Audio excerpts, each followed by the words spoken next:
Earth signs, tignan po natin kung ano ang mensahe para sa iyo ngayong araw. Keep in mind po na ito ay general reading lamang. So, hindi po lahat ay makaka-relate. So, be open-minded. Sa mga hindi pa po nakasubscribe dito sa ating channel, please subscribe na po kayo and palike na din po ng ating video. At sa mga nice pong mag-avail ng ating private readings, Lucky Stones and Amulet, makikita nyo po yung link sa description box below. Tarot Intentions by Aliana Reyes.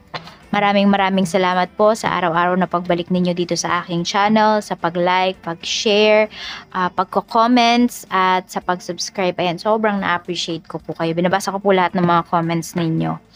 Ayan, tingnan natin. Minsan nga lang, di ko na siya naha-heart. Meron tayo ditong mensahe mula kay Archangel Uriel. Come into harmony and balance. Use your power for peace. Ayan, di mo daw kailangan makipag-away, makipagsagupaan, earth signs ngayon. So, yan, ano ba? Kasi yung pananahimik po ninyo is very powerful. Mas naiintindihan kayo ng mga tao pag tumatahimik kayo. So, may ganyan kayong attitude, may ganyan kayong ugali, characteristic, no? Earth signs na pag tumahimik kayo, alam na yan ng mga tao sa paligid ninyo. Pero ang nakakakilala lang talaga sa inyo niyan or nakakaintindi lang sa inyo niyan is yung mga tao talaga na kilala kayo at malapit po sa inyo. Ayan, so baka may pag-aaway kasi dito at kailangan hindi ka na maki-eksena pa, hindi ka na kailangan sumali. Kailangan mo lang, ayan, is huwag kang maging bias. Titigan mo sila, manahimik ka, makukuha nila yung ibig mong sabihin. Tignan natin kung ano pa yung mensahe para sa'yo. Spirit guide, mensahe pa po natin kay Earth signs ngayong araw na ito. Ano pa po ang mensahe natin, Spirit guide for Earth signs? Okay. Meron tayo ditong number 29, number 6, and meron tayo ditong number 41. So may nakaaway ba kayo dito? Kasi parang meron tao dito galit na galit sa inyo. Or nagwo-worry kayo na baka magalit sa inyo yung tao na to. Ayan. Some of you din, pwede ngayong araw na to, hindi po talaga maganda yung pakiramdam ninyo. So if you need rest, take rest. Huwag na ninyong pilitin na, kunwari pumasok pa sa trabaho. Ayan o. Kasi iba sa inyo, baka mas mapasama pa kapag kumilos talaga kayo ng kumilos. So baka may kaka-opera lang dito. Ayan po. Kaya, wag mo nang magkikilos. Hayaan nyo muna makarecover yung inyong body. Tignan po natin ano pa yung mensahe, Spirit Guide. Ano pa po ang mensahe natin kay Earth Signs, Taurus, Virgo, and Capricorn ngayong araw na ito. Mula ito kay Archangel Raguel. Notice your recurring physical and emotional feelings as they signify divine guidance. Ayan, clairsentience. So, pwedeng meron dito is kayo po ay empath. Ayun nga. Ingat kayo sa mga nakakausap po ninyo. Kaya pala sinasabi sa inyo dito, mas mabuti pa manahimik na lang talaga kayo. Use your silence for, for your power, for your peace of mind. Diba? Para maprotektahan mo yung sarili mo. Kasi meron kang mga makakausap dito na pwedeng psychic vampire sila. Or mga basta nakaka-drain ng mga tao. Mga sarado po yung isipan. Meron tayo dito nga blessing on a home. So ayan, meron dito nangangamba kayo kasi baka hindi ninyo mapatapos yung bahay na pinapagawa ninyo. Maraming nag-e-expect dyan. So maraming nakakakita, maraming nakakaalam na nagpapagawa ka ng bahay, earth sign. So parang nandun yung pressure pagdating sa'yo. A blessing to heal a relationship. So ayan, mukhang may magkakaayos po dito ngayong araw na ito. So, pwedeng meron kang tao na nakaaway na napapaginipan mo siya. Or nakikita mo yung name niya, ganyan. So, yung tao na yun kasi pwedeng iniisip ka niya at gusto niya makipag-ayos sa'yo. A blessing on a resolution. Naghahanap na yung tao na yan ng pagkakataon or ng way para makausap ka. So, hindi na rin po yan mapakali. Tignan natin kung ano pa yung mensahe, Spirit Guide, pagdating po sa trabaho, kamusta? Meron tayo ditong the sun. Pagdating sa iyong trabaho, meron tayo ditong the Hierophant. So, may good news dito. Pwedeng may meeting kayo ngayong araw. So, puro good news yung pag-uusapan. Pwedeng, parang ang dami ninyong na-accomplish po dito. Yung mga worries ninyo, yan, yung mga worries ninyo na nararamdaman, mawawala yan. Basta pag nakausap nyo tong boss ninyo ngayong araw. So, may good news dito na pinapakita sa inyo sa universe.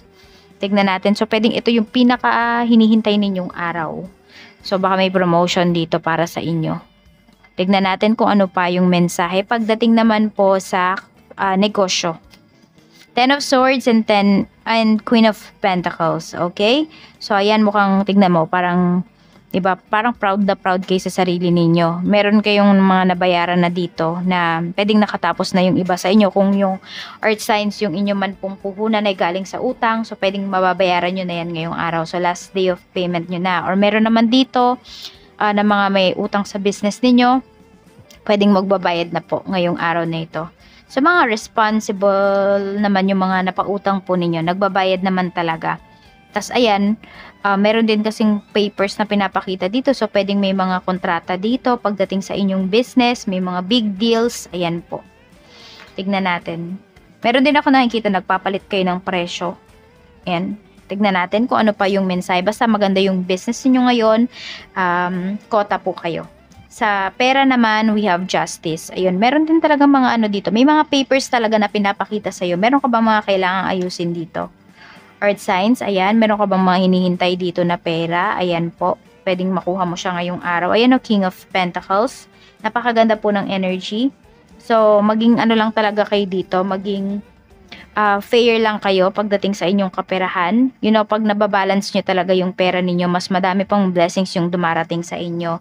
Tignan natin pagdating naman sa relationship. So, we have 2 of Swords. Ito yung main energy natin pagdating sa love life. Tignan natin kung ano pa yung mensahe pagdating po spirit guide sa mga single natin. We have 7 of Swords. Maraming single dito. Wala kayong tiwala talaga. Oo. May trust issues kayo dito. Kaya hindi kayo pumapasok sa relationship earth signs. Okay? So, pwede nga meron kayong may makakaayos. Basta mag-aayos kayo dito. Merong makikipag-ayos sa'yo. Pero pwedeng hindi mo na yan pababalikin sa life mo. Sa mga in a relationship naman po, we have 7 of Cups. Nagdadalawang isip yung iba sa inyo dito. Hindi ko alam kung meron pa ba kayong pinamimilian. Meron bang interested sa inyo? Meron bang ibang tao na interested sa inyo? It's either you're torn between your family, your career, and your love life. Nahihirapan kasi yung iba sa inyo dito. Or it could be, pwedeng hindi naman yan, hindi naman yan malaking desisyon talaga. Or malaki yung impact sa relasyon ninyo.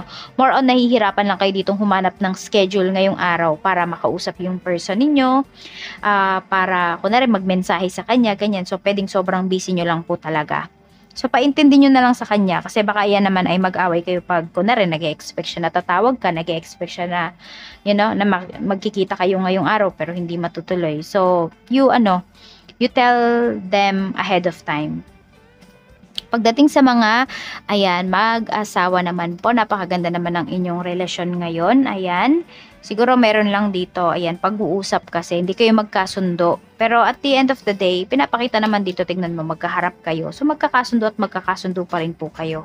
Ayan, gagawan at gagawan nyo pa rin ng solusyon yung inyong mga problema, yung hindi ninyo pagkakaunawaan. Kasi ayaw ninyong matulog na hindi kayo nag-uusap. So, tignan po natin ano pa yung mensahe. Spirit guide, ano po yung mensahe natin for earth signs. We have, why is it that you love me? Ayan, so pwedeng, yung iba sa inyo, yan lang yung mga pinag-aawayan ninyo ng asawa mo, ng karelasyon mo. Meron dito nangungulit. Parang out of nowhere, bigla nyo na lang naisip, bigla nyo na lang tinanong yan. Dahil hindi ma-explain ng asawa mo, ng karelasyon mo kung bakit kanya mahal, kasi hindi niya alam kung bakit, basta mahal ka niya. Kaya yung iba sa inyo, parang nagdududa tuloy kayo dito. Or tinitis nyo lang naman siguro yung person po ninyo. Hopeless. Sino to? Sinking, despair, falling apart. So, meron dito ay hopeless na. Ayan po. Ano ba tong feeling ninyo? Hopeless case na. Depende yan. Pwedeng ito ay hindi naman pagdating sa love life po ninyo. Pwedeng ito ay pagdating sa other parts of your life. Ayan. So, ito yung nararamdaman ninyo. Para kayong nalulunod. Yan yung nararamdaman po ng iba sa inyo. So, ito yung mga lucky numbers. We have number 6, number 5, 19, 27, 28, 10, 41, 6, and 29. Maraming salamat po. Mag-iingat ka always, earth signs, and see you again on my next video. Bye, and more blessings to come.